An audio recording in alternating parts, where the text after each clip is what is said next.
Good evening, and thank you so much for being patient as we have the best problem ever, which is we needed to grab extra chairs from the room, and we had people who very, very kindly went and grabbed them for us. That's a good thing. Good evening, and welcome to the first official event of the Catholic Studies year, the 20th anniversary year, which kicks off tonight with a 25th anniversary, the 25th annual Anne Drummey O'Callaghan Lecture. We made it. Welcome as well to you who are joining us on the live stream. We are grateful that technology provides this outreach so that you can be here too. We are honored to start this season with tonight's speaker, well-known journalist Heidi Schlumpf. We also look forward to seeing you again in November for a lecture by Aristotle Papanikolaou on what he calls the revolution of Nicaea, that council that gave us the creed that we say every Sunday. Spring will feature a January lecture by Tanya Tetlow, president of Fordham University, an April lecture by New York Times columnist Ross Douthat, and in celebration of the joint 20th anniversary of the founding of the Center for Catholic Studies and the Center for Social Impact, the America Media Lecture, featuring Kim Daniels of Georgetown University, who will speak about the Catholic narrative in an age of social media. So, if you do not already get our emails, obviously you should. So please do touch base with Mary Crimmins, Senior Administrative Coordinator for Catholic Studies. She keeps everything on track, and we will be running an email list for anyone who needs to add their email in the back. This lecture and its longevity are the fruit of the vision of the O'Callaghan family who join us tonight. On this 25th anniversary, I am happy to invite Anne O'Callaghan's daughter, Catherine, forward, who will offer remarks. Catherine, we're so glad you're with us tonight.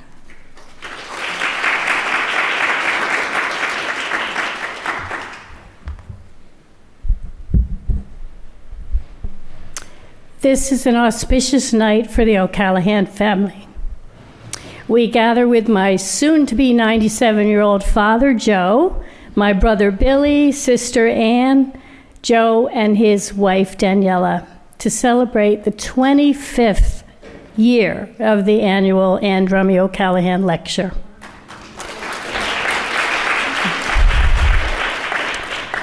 From our very first lecture, right after 9/11, with Elizabeth Johnson, to tonight's lecture with journalist Heidi Schlumpf, this lecture embodies my mother's hope. Quote, "I can't quite give up on the notion that the Roman Catholic Church may someday treat women believers in the same way Jesus did."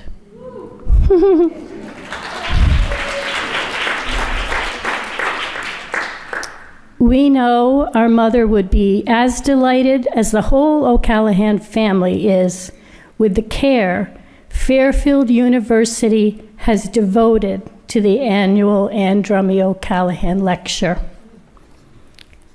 For 25 years, this lecture has been shepherded with the competence and wisdom of Fairfield's Catholic Studies Center. Tonight, we especially want to recognize the leadership of Elizabeth Dreyer, Paul Lakeland, and now Nancy Della Valle.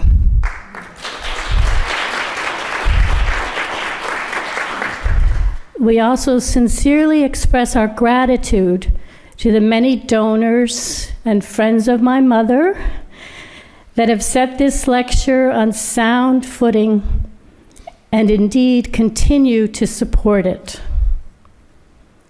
The lecture has more than met our initial goal to provide a forum for our very best women theologians to present their work to a general public. In establishing this lecture, our family hoped to honor Mommy's work to raise up the station of women in our church, as well as empower other change makers through intellectual reflection and debate. 25 years on, our church still needs profound reform with regard to women's participation and leadership. I think I speak for all O'Callaghan's when I say that we truly hope this lecture continues another 25 years and provides the necessary theological reflection on gender that will envision a more inclusive and relevant church for us all. And her children will rise up and call her blessed, give her the fruit of her hands, and let her work praise her in the gates. Thank you.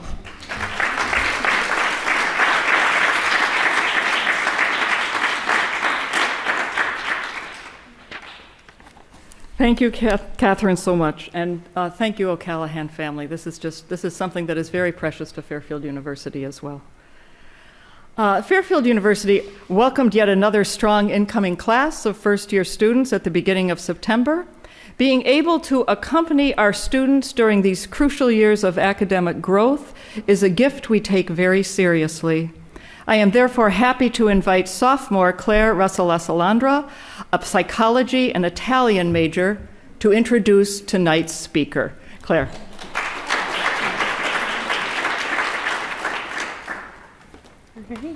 Good evening. Heidi Schlumpf is an award-winning journalist and podcaster with 3 decades of experience covering religion and spirituality, as well as political, social, and women's issues. She spent 16 years with the National Catholic Reporter as a columnist, correspondent, and executive editor and vice president. She previously served as managing editor of U.S. Catholic Magazine. Her work has appeared in Mother Jones, CNN Opinion, Religion News Service, Commonweal, and Sojourners Magazine.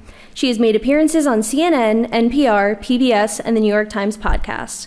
Heidi is the co-host of the Francis Effect podcast and a part-time faculty member in theology at Loyola University Chicago. She is the author and editor of 3 books, including a biography of Elizabeth Johnson, the Notre Dame Book of Prayer, and While We Wait, Spiritual and Practical Advice for Those Trying to Adopt. A graduate of the University of Notre Dame, she also earned a Master's of Theological Studies from Garrett Evangelical Theological Seminary at Northwestern University, where she studied with feminist theologian Rosemary Radford Ruther. Welcome to Fairfield.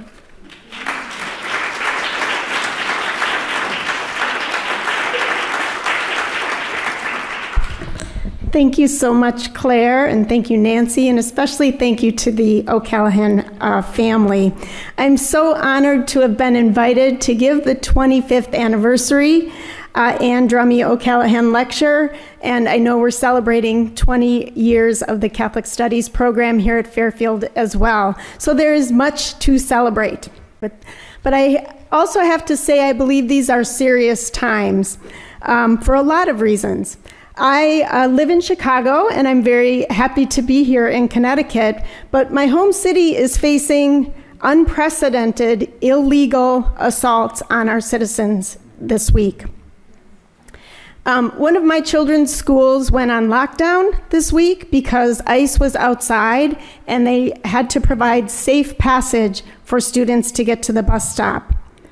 Legal immigrants and U.S. citizens are being swept up in some of these raids. I'm sure you read about or heard about the news of children being zip-tied in the middle of the night for hours. These are very scary times, and we should all pray and speak out and fight this injustice. So many of the issues facing us today are what we call intersectional. That means the same systems that oppress one group of people are responsible for oppression of other groups of people. So it is right that we talk about women in the church tonight, but I realize that this is not only, as my subtitle says, a critical moment for women in the church. This is a critical moment, period. So I've been writing about women in the church for almost 3 decades now. Actually more than 3 decades, if I'm honest. But I also am a woman in the church. So I thought I would start a little bit by telling you some of my story. There's a very embarrassing young photo of me there. It might not surprise some of you who maybe have been reading me or following my work to learn that I've always been a questioner. So being able to ask questions is a good quality in a journalist, but not everybody loves it in a toddler or a teen. You can ask my parents. I grew up in a vibrant Vatican II type of parish in the suburbs of Milwaukee, Wisconsin. And I really was formed there in many great ways. But when I got to high school, I think I already realized that women were second-class citizens in our church. And I decided I was not going to be confirmed. I was going to take a stand. So my parents referred me to our pastor. His name was Father Fran. And what he said to me was, take a year to think about it. This was back when people got confirmed in high school in our junior year. So I think he thought maybe he could still get me before I went off to college. And I love that he took my concerns seriously. So I continued an extra year of religious ed. And a year later, I sat down with Father Fran, and he said, I'm going to take out the Apostles' Creed here and ask you some questions. Do you believe in God? Do you believe in Jesus Christ? Do you believe in the Holy Spirit? Do you believe in the communion of saints? And I nodded my head to all these questions. And what he was trying to tell me is that I didn't have to accept every church rule to be confirmed, to be a member of the community. And what I think he also did was he gave me permission to keep questioning. And I'll always be grateful for that. I went off to college at the University of Notre Dame, and that's where I learned about conservative Catholics. So I'd grown up in what some might have described as a hippie parish. But at the time, I felt like there was a respect. While I didn't agree with everything that some of these more conservative Catholics thought, it seemed like there was enough room for all of us in the church back then. And after I graduated, I always lived in big cities where there was some sort of social justice-focused church parish that I could belong to. But then when I started working for the church, that was a little bit of a double-edged sword. I started as a reporter for the diocesan newspaper, the archdiocesan newspaper in Chicago. And while I was there, this was the early to mid-90s, I got to meet and cover some amazing events and meet amazing people. Some of my memories, they held the Parliament for the World's Religion, and I was standing right next to Hans Kung.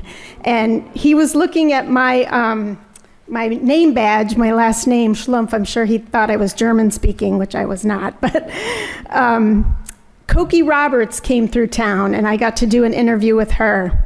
I even got a one-on-one sit-down interview with Vietnamese Buddhist monk Thich Nhat Hanh, which when my students would ask me who's the most famous person I've interviewed, I would often say that, and they were not that impressed. But working for the church, I also saw some of the church at its worst. I covered sex abuse and saw lots of examples of clericalism, racism, and sexism. While I was an editor at U.S. Catholic Magazine, I wrote a piece about women who felt called to priesthood. You can see the cover of it there, called Call Waiting. In it, I interviewed, I think it was 6 women, just talking about their own experiences of what it was like to feel called to a vocation that you could not accept, or that the church would not accept.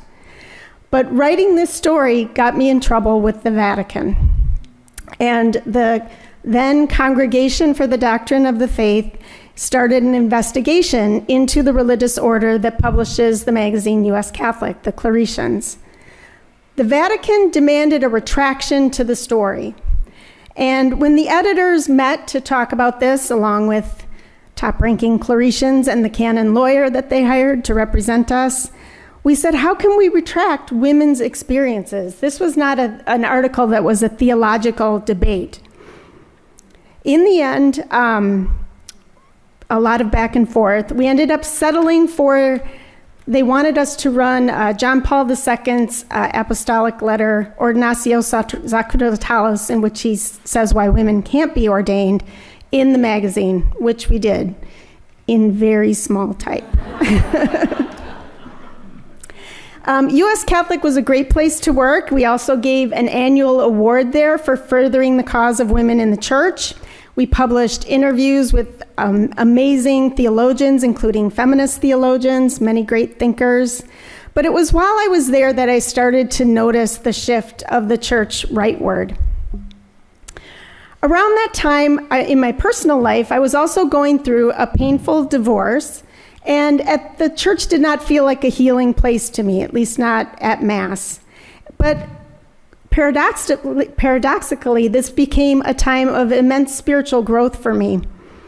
A friend I had met invited me to be part of a women's spirituality book group, which a bunch of women who were interested in religion from a feminist perspective. And that group has been meeting now for over 30 years, even though we have to meet on Zoom now, you can see in that picture, and I think some of them are watching. I also got involved in Chicago at that time at a center of feminine spirituality that had been founded by a Catholic laywoman and a Sister of Mercy. And I also found a spiritual director, another sister, who helped me make sense of my fractured relationship with the church at the time. I also went to graduate school, as Claire mentioned, and studied feminist theology with Rosemary. And feminist theology really helped me to make sense of the patriarchy in our world and in our church. But it also helped me reclaim parts of my Christian spirituality that somehow had gotten lost, how to trust my own intuition, a connection with nature and with my body, and the power of women's circles. So when I got remarried and became a mother, and there's my current husband Edmund there, my children no longer allow me to share photos of them. They're teenagers. But some of those connections were lost with these spiritual groups. The Center of Feminine Spirituality closed. The women's group met less frequently because we were all so busy. I briefly left journalism for academia. I was teaching journalism and communications in the Chicago suburbs. In 2017, I came back to journalism with a job at the National Catholic Reporter, first as their national correspondent, and then later as executive editor and vice president. I was not the first woman editor of NCR, but I was the first who was not a sister. And I was named at a very auspicious time. It was the first week of March in 2020, so you may recall that the world was shutting down, but there was a lot of news to cover. And at NCR, I often covered parts of the church on the right, or the culture wars, as we call it. Some of you who've been reading NCR might remember I did a series about EWTN. I did another series about the Focus missionaries on college campuses, and one about author Matthew Kelly. As editor, I got to build my team, and I hired and worked with some amazing young people, women and men. And I tried to be a bridge between the older generation that's been fighting church reform for a long time and this pretty amazing generation of younger folks. But during this time, it's true that most of my female friends and some of my relatives have stepped away from the church. Raise your hand if that's an issue. You know people that you're dealing with that in your family too. I always say, no matter what the talk I give is about, I always get a question about how can we get young people back to the church. I'm lucky in Chicago we have a lot of choices, and I go to a great parish that also has kind of an alternative community. We call it the gym mass because it's held in the gym. And we have, women's voices are heard, and social justice is front and center. Yet still, I have my days where I wonder, why do I stay in the church? I think it's because I still find communities of amazing women in church circles. And I had that experience today being part of the conference earlier in the day, some amazing scholars, and it was great to hear their work. Over the summer, I signed up for a mom's retreat, in part because one of my former colleagues was giving it, but it was a dozen women, mostly younger, really some of them struggling with the church, but really committed to their faith journeys. I also teach a course at Loyola University on Catholic social teaching, and I'm always amazed and really heartened by my students there. They're really open and curious. I won't deny that it's hard to be a woman in the church today. And in my job as a journalist, I talk to a lot of women who are really struggling, but I also talk to women who really inspire me and give me hope. So I want to share that today with you in my talk. The Spirit still seems to be calling me to be part of this church, and as my title, which I stole from the Synod final document, says, what comes from the Holy Spirit cannot be stopped. So I wanted to share a little preview of where we're going to go tonight so you can keep track. In the beginning, I'm going to share some of the negative news about the state of things in our church today. But I also have some good examples of changes that I've witnessed and that I think are coming. And I'm going to try to end with stories of hope at the end, with leaving lots of time for questions and answers. So does that sound good? All right. All right, so the current reality. For much of my career, and it's been several decades now, I've been writing about something that I first observed in the 1990s.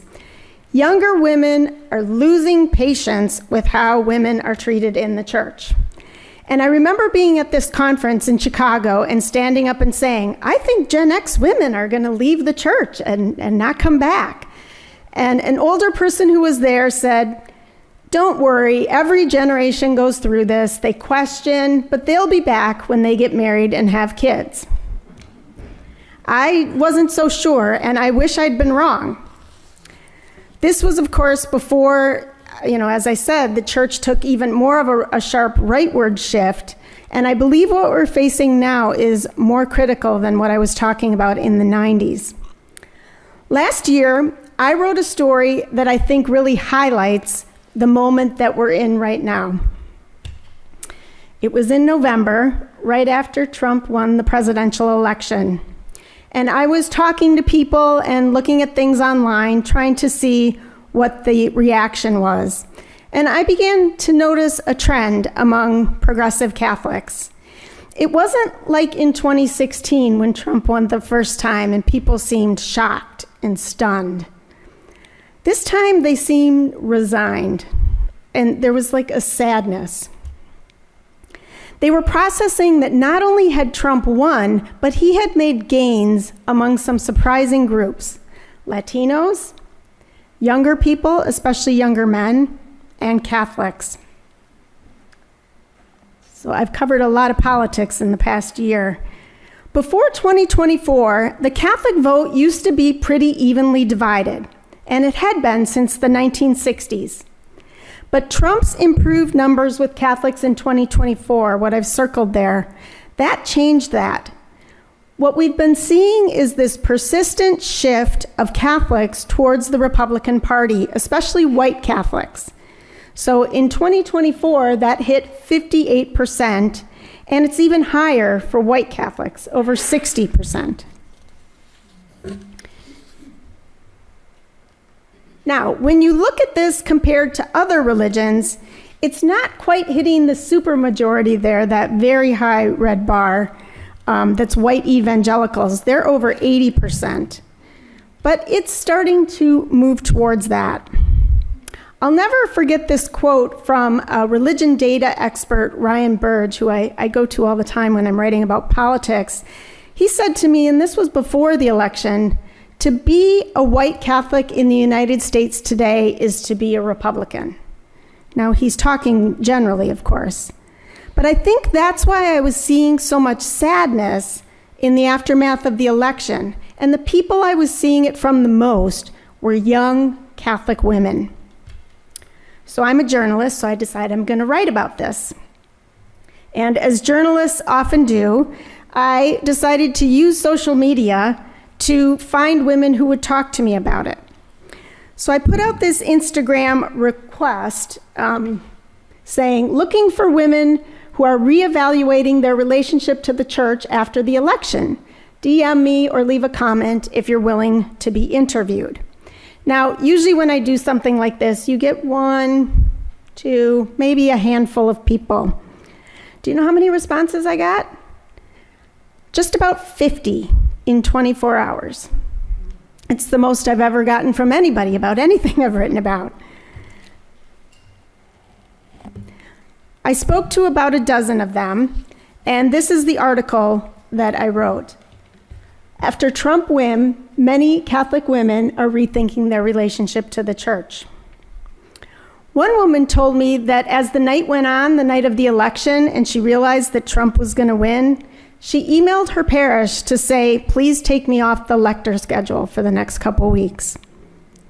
Another woman who had converted to Catholicism 12 years earlier said, I don't think this is the same church that I initially joined. Another woman said she saw that she was now seeing this woman-shaped hole in the Catholic Church that she couldn't unsee now. And after this article was published, I heard from hundreds of women who said, oh my gosh, I feel heard. Now, these are women who love their faith and who are very involved in the church. But just 9 days before the election, the Synod on Synodality had ended with the final document that did not have movement on women deacons. And then now they had to deal with hearing about how Catholics had helped Trump win. They were wondering, is there a place for me in this church? So I've been thinking a lot about this article since it ran and about what's happened in the past year.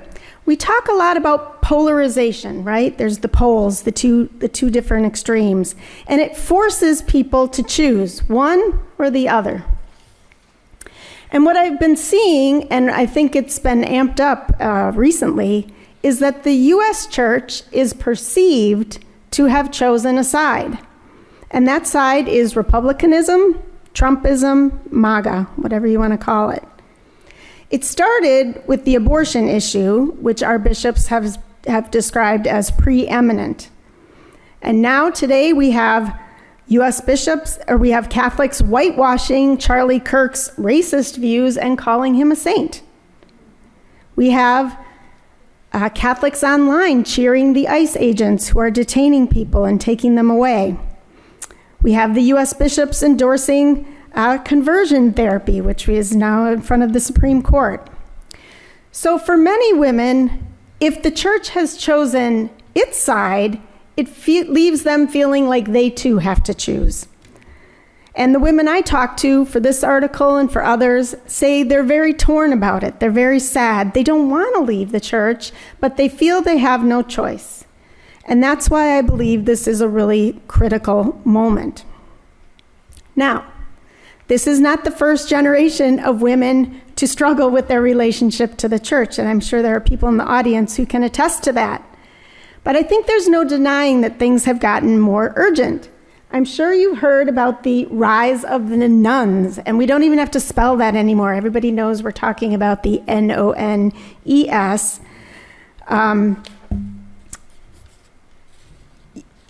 This shows starting in the last 2 decades. So starting in 2007, you have this increasing disaffiliation with religious institutions. Now, last year, the Pew Research Center released data that said it looks like finally the trend might be either reversing or at least leveling off. They did warn that it was a little early to make any definitive conclusions, but it looked somewhat positive. But when you parse that data by gender, you can see that there's a difference. So the blue line is for men, and since 2019, the percentage of nuns, after rising, did start to decrease. There's a little blip there for the year they didn't take the data. But for women, the rise of the nuns is continuing to increase. So this gender gap we've had before is actually flipping. Sorry. So for years, women have had higher rates of religious practice than men. They're more devout, they have higher church attendance, higher rates of volunteerism. But this year, for the first time in modern U.S. history, men are just as likely to be religious as women. And this shift is being mostly led by younger men, so millennials and Gen Z. And this is a good thing in many ways. I think that men are coming back to their faith. But it seems what's happening is that as women are leaving organized religion, men are staying or even joining. Now, the issue happens, though, that many of the men who are joining have a particular ideological slant. So this started in evangelical churches, where there was the preaching of a muscular Christianity that was supposed to attract men to come back to church. But we have our own version in Catholic circles, too. I call it bro-Catholicism. You have online influencers who are preaching male headship. Some of them actually argue, and this is why you should stay offline, they argue that women should not wear pants, or that women should not even vote, that there should just be a family vote that the man does. And this is overlapping another trend where we have many of our younger seminarians and thus priests end up being a lot more conservative than previous generations as well. Now, of course, I believe that religion should address the alienation that many of these younger men are feeling. But as Angela Denker documents in her book, Disciples of White Jesus, this preaching of submission of women and traditional gender roles actually leads to a dangerous radicalization of young men, especially young white men in America, and has been part of what's fueling the increase in religious-based violence and hatred. It's also making it harder for younger women, as this data shows, who are becoming even more progressive. So recent report from Gallup says that these Gen Z women have shown huge increases in holding liberal views on issues like the environment, abortion, race, gun laws, etc. So it seems that polarization is the widest among the youngest. So that's a lot of data, and I know I've presented a pretty dire picture here, but that's only part of the story. So let's talk about some of the changes that have been happening that I think are positive. So at the same time that we have disaffiliation and polarization in the church, there have been some significant and positive changes regarding women in the church. So first, let's start with the Synod on Synodality. So this was Pope Francis's attempt to try to make the Catholic Church more collaborative rather than just top-down. Before Francis, synods, which are gatherings of bishops, were kind of a done deal.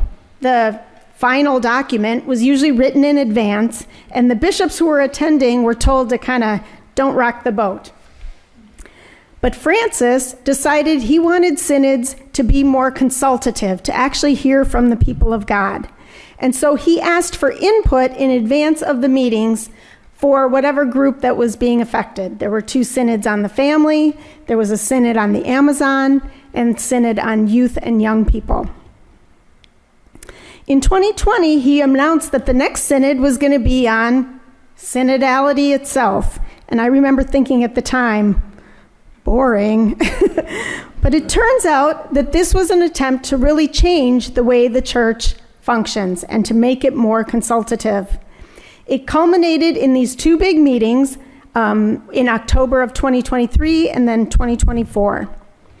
And a couple things are worth noting in terms of women in the church. So the first is that he allowed lay people, including women, to be synod delegates, actual voting members at the synod. So at the Synod on Synodality, there were actually 54 women who were voting members at what's essentially a meeting of bishops. And this photo is Pope Francis meeting with those women during the synod. I can't overstate how significant a development this is, and it's a change that some women had really been working and advocating for years. And one of the groups that was working for votes for women was the Women's Ordination Conference.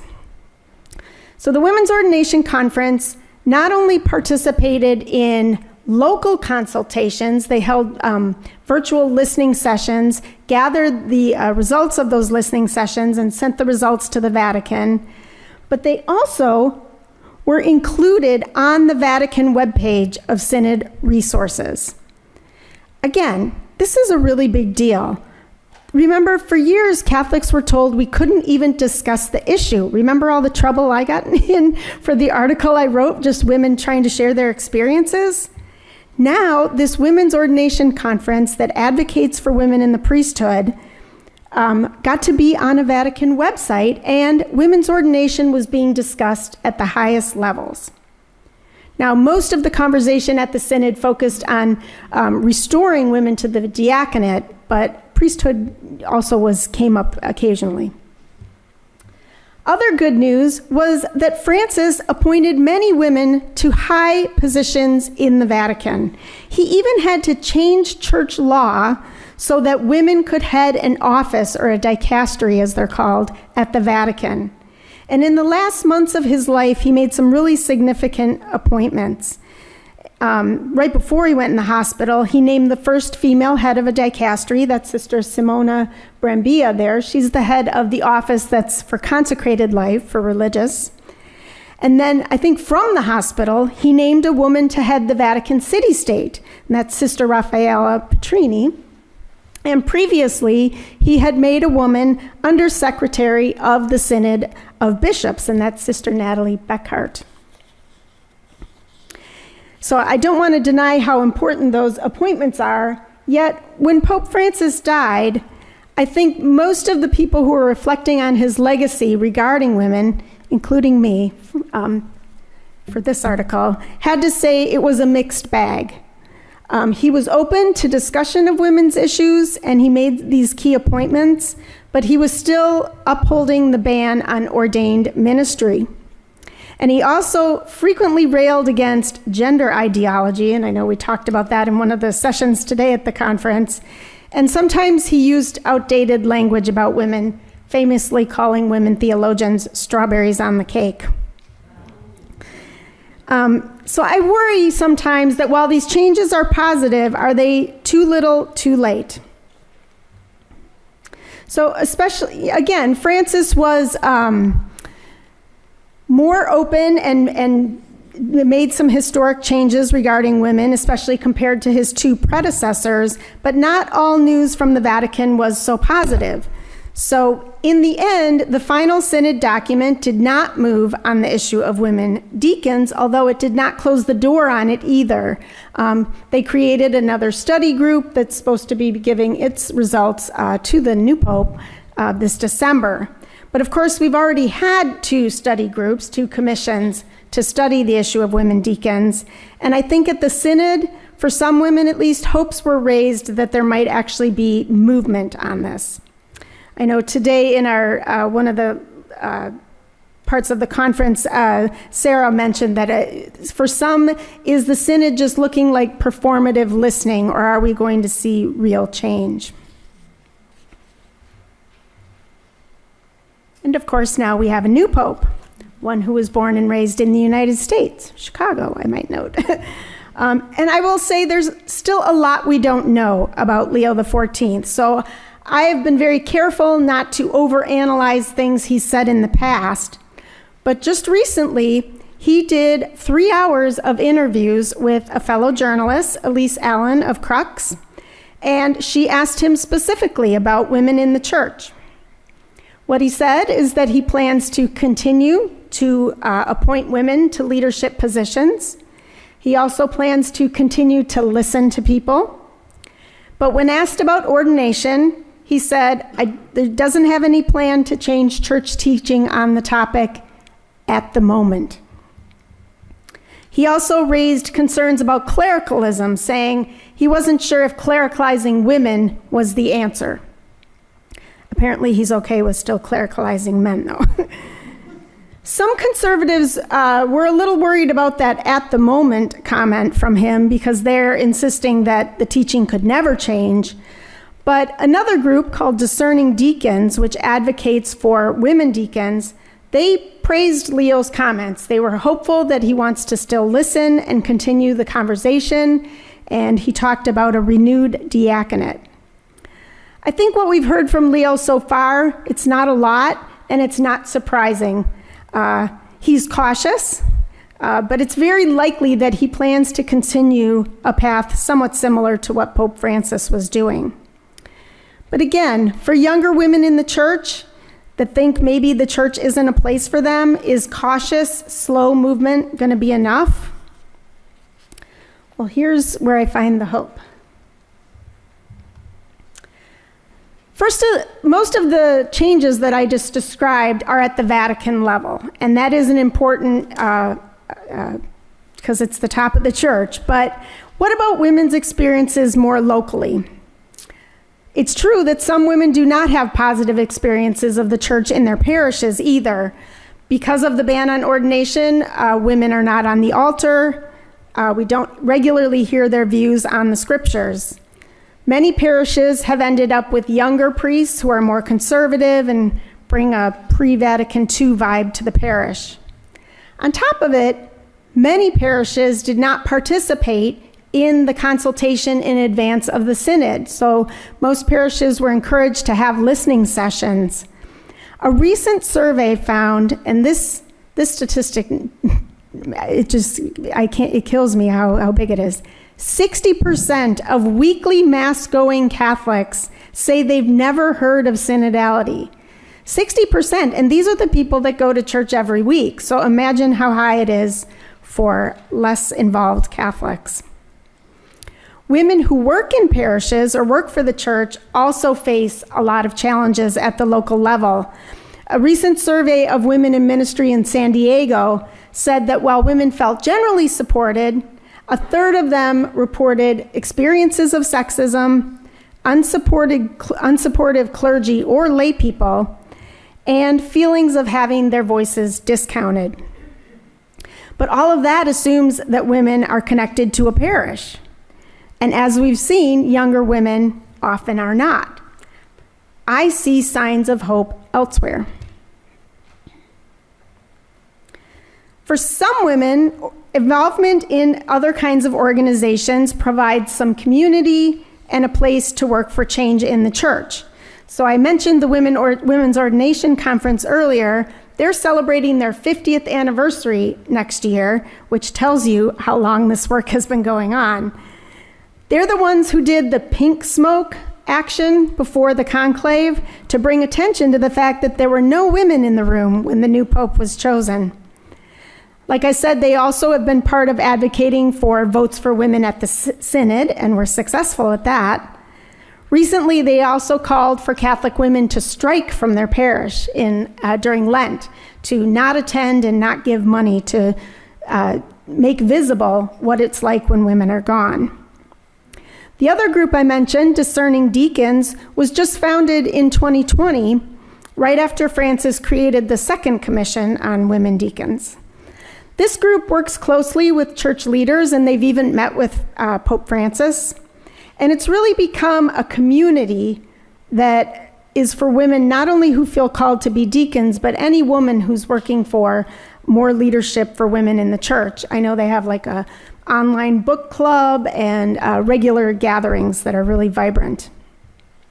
The third group is Future Church, which is a broader church reform group, but it was originally founded to expand the priesthood to married men and to women. They are the ones that were very instrumental decades ago to have celebrations about Mary Magdalene and to try to rehabilitate her mistaken image as a prostitute to the correct one as apostle to the apostles. And a shameless plug, I'm giving a talk for them later this month. But again, if women are not institutionally connected, are they going to know about these organizations? That's where the internet comes in. So one of the few good things about social media, I guess, is that it can be a source of connection. And for progressive Catholic women, I think it has been that. Let me tell you a story about this group. Last spring, as Trump's mass deportation was just getting underway, a young mom became horrified about the stories she was hearing about women and their young children. She was a mom of 2 kids, and that's a picture of her there, and she was concerned about how other Catholics in her parish seemed to be shrugging off what was going on, as well as other authoritarian moves by the Trump administration. So this mom, Katie Holler, she reached out to some online circles she knew, looking for other similarly concerned Catholic moms. She held a virtual meeting of about a dozen women, and I was one of them. And within 6 months, this group has grown to more than 550 women who have gotten involved with the goal of their organization is to defend human dignity by spreading Catholic social teaching. They took the name Dorothea Project, and it refers to their two patrons. So Dorothy Day, the founder of the Catholic Worker Movement, and Sister Thea Bowman, who famously challenged the U.S. bishops on the issue of race. So, and again today in our conference, we heard about Dorothy Day as well as one of those traveling partners or companions in grace. So this group's first project or campaign was to encourage women to write letters to their bishops saying, I want you to speak out about this issue of immigration. And this was when they first formed after that first meeting. They had 150 letters sent to 75 dioceses. They followed that with a program to try to get women on one day to all praise the rosary for people who had been unjustly imprisoned. And they reported that some 16,000 Hail Marys were prayed. I think it's interesting that this group came together around a social justice and political issue, but they're also very focused on prayer and spirituality. But they're not the only ones reaching young women online. In this piece that ran in Commonweal earlier this year, I wrote about a new generation of Catholic mom bloggers who, unlike the tradwife versions, are progressive and overtly feminist. So this picture is my former colleague Shannon Evans, who's the culture and spirituality editor at the National Catholic Reporter. She's written a number of books, Rewilding Motherhood. She also has a great book called Feminist Prayers for My Daughter. Through her, I learned about this kind of amazing corner of the internet, mostly on Instagram, of young women who are deeply spiritual and Catholic, but they're also social justice warriors and fierce feminists. Some of the other women that I mentioned in the story, Cameron Bellum, she's an author with a new book coming out, Laura Fanucci, who does a lot of retreat work, and Alessandra Harris, who wrote a book about race. What I love about these women is that they're making their own way in new ways. They're doing it themselves. One woman asked me, why aren't those women from the Dorothea Project, why don't they join other Catholic organizations that already exist that are working on the issue of immigration? When I interviewed the women from the project, some of them had not heard of those organizations, some of them had, but there was something about them creating a new thing and making something on their own. I also think sometimes these women online, these younger women, they transcend some of the binaries between progressive liberals on one side and conservatives or trads on the other side. Many of these women are into some traditional devotions to prayer, the mystics, but they're also advocating for Catholic social teaching and women's leadership. It's possible that women like this could help us get out of that polarization where we're stuck having to choose one side or the other. I mentioned that the final synod document did not recommend reinstituting women deacons, but it didn't say no either. What it did say in this famous paragraph 60 is this, and I'll quote, "By virtue of baptism, women and men have equal dignity as members of the people of God. However, women continue to encounter obstacles in obtaining a fuller recognition of their charisms, vocation, and place in all the various areas of the church's life.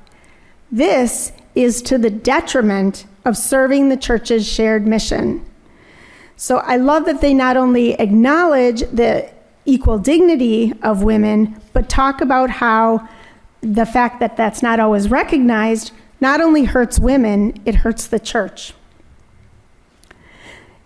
Then it goes on to say, paragraph 60, there's no reason or impediment that should prevent women from carrying out leadership roles in the church. What comes from the Holy Spirit cannot be stopped. But then this made me think, how do we discern what comes from the Holy Spirit? Because, of course, people who maybe think the exact opposite of what I think that the Holy Spirit is inspiring them as well. Somebody I interviewed once said, we have to be careful to not just take what we want and put the Holy Spirit sticker on it. For too many Christians, the Holy Spirit is the forgotten part of the Trinity, as feminist theologian Sandra Schneider's called it, two men and a bird, and the bird kind of gets short shrift there. Elizabeth Johnson describes spirit as referring to the movement of God in the world. So when people are sharing how God is acting in their lives, they're talking about the Holy Spirit. My friend and podcast co-host Dan Horan often says that people too often are not paying attention and talking enough about the Holy Spirit. And I always say, not me. That's where my experience of God happens most. It's the movement of God in my life, often through people I've met. I think sometimes it's easier to see God moving in your life when you're looking back at it. So for me, I saw God in my pastor, who said, it's okay for you to question and you can still be part of this church. I saw the Holy Spirit even in negative experiences like the Vatican investigation and my divorce. The Holy Spirit was definitely there in my women's group and continues to be, at the Spirituality Center, in my spiritual director, in my theological studies, certainly in Rosemary Bradford Ruther, and in my work at various Catholic publications. More recently, I'm sensing the Holy Spirit at that motherhood retreat I went to and in my students. So I can see, looking back, how my faith, with its ups and downs, comes from the Holy Spirit. Now, I'm not really sure where the Holy Spirit is leading me right now, but I'm not brazen enough to say I know where the Holy Spirit is leading the church. But I do think it's key to listen to women's experiences, to listen to their stories. I see the Holy Spirit in those women who were discouraged by the Trump win. I see the Holy Spirit in the women who were voting delegates at the synod. I see the Holy Spirit in the Dorothea Project, in the mom bloggers. And what comes from the Holy Spirit cannot be stopped. So thank you.